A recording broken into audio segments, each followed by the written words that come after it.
Good morning, ladies and gentlemen. I'd like to welcome you all to our annual Business Management Symposium. My name is Jim Krampitz, and I am the CEO of Presidential Services, and I am privileged and honored to be here today to introduce to you our guest speaker. Now, before I introduce you to him, let me give you a little background on who this individual is. Born on July 18, 1850 in Surrey, England, this man struggled in school and dropped out at the age of 16. His father worked as a barista, and his mother was employed as a flight attendant. This man, as a young boy, struggled with dyslexia, had a hard time with educational institutions. He nearly failed out of all the boys' schools that he went to. At age 13, he transferred into Stowe School, a boarding school in Buckinghamshire, England. And after having dropped out at age 16, he started a youth culture magazine called The Student. The publication was run by students and sold $8,000 worth of advertising in its first edition that launched in 1966. The first run of 50,000 copies was disseminated for free, with him afterward covering the cost through his advertising. By 1969, he was living in a London commune, surrounded by British music and the drug scene. It was during this time that he had the idea to begin a mail-order company called Virgin to help fund his magazine efforts. The company performed modestly, but well enough for him to expand his business venture. And with a record shop on Oxford Street in London, he had new success. And the high school dropout was able to rebuild a recording studio in 1972 in England named Virgin Records. The first artist on the Virgin Records label, Mike Oldfield, recorded his single Tubular Bells in 1977. And with the help of this man's team, the song was an instant smash, staying on the UK's charts for 247 weeks.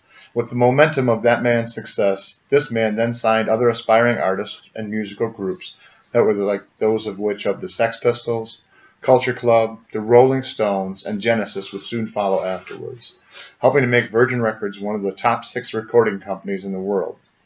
The man then expanded his entrepreneurial efforts yet again, this time to include the Voyager Group and Travel Company in 1980. The Virgin Atlantic rise in 1984 in a series of Virgin megastores. However, this man's success was not always predictable, and by 1992, Virgin was suddenly struggling to pay their bills and stay financially afloat.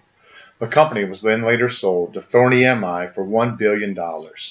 Crushed by the loss, he reported it as crying after the contract was signed, but he remained determined in the music business, and in 1993 he founded the Virgin Radio, and in 1996 he started a second company, V2, which signed artists such as Powderfinger and Tom Jones. The Virgin Company eventually reached 35 countries around the world, with nearly 70,000 employees handling affairs in the United Kingdom, the United States, Australia, Canada, Asia, Europe, South Africa, and beyond. This man has expanded his business to include a train company, a luxury game preserve, a mobile phone company, and a space tourism company, Virgin Galactic. This man is also known for his sporting achievements, notably the record-breaking Atlantic crossing with the Virgin Atlantic Challenger in '86, the first crossing by hot air balloon in 1987, and the Pacific crossing in '91 with an air balloon. He was knighted in 1999 for his contribution to entrepreneurship and aid in 2009. He landed at number 261 on Forbes' World Billionaires list with his $2.5 billion in self-made fortune, including 2 private islands. In recent years, the ever-adventurous man has focused much of his attention on his space tourism venture. He partnered with Scaled Composites to form the Spaceship Company, which set to develop a suborbital space plane in April of 2013. The project made an impressive leap forward with the test launch of Spaceship Two. This man was delighted by the success of his spaceship's first test, telling NBC News that we're absolutely delighted that it broke the sound barrier on its very first flight, and that everything went so smoothly. By April of 2013, more than 500 people had reserved tickets to ride on his Virgin Galactic spaceship. In 2015, he announced the launch of Virgin Voyages, a new cruise line, and in October of 2017, the company commemorated the milestone of laying down the keel for its first ship.